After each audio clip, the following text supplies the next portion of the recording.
কক্সবাজারের সাবেক সংসদ সদস্য আব্দুর রহমান বদির গ্রেপ্তার।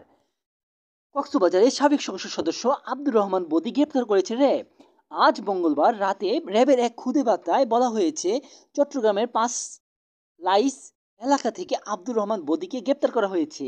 কক্সবাজারের টেকনাফ একটি হত্যাকাণ্ড চেষ্টা মামলায় তাকে গ্রেপ্তার দেখানো হয়েছে বলে র্যাবের পক্ষ থেকে জানানো হয়।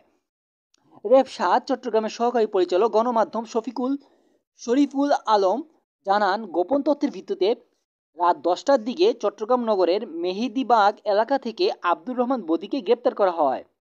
আব্দুর রহমান বদি আওয়ামী লীগের প্রার্থী হিসাবে নবম ও দশম জাতীয় সংসদ সদস্য নির্বাচনে কক্সবাজার ৪ উখিয়া টেকনাফ আসন থেকে সংসদ সদস্য নির্বাচিত হন।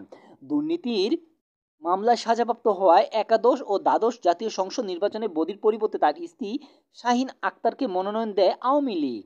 তিনি 2 দফায় সংসদ সদস্য নির্বাচিত হন। স্বরাষ্ট্র মন্ত্রণালয়ের তালিকায় মাদক চোরাচালানের পৃষ্ঠপোষক হিসাবে আব্দুর রহমান বদির নাম রয়েছে। তালিকায় মাদকের গডফাদার হিসাবে বদির 4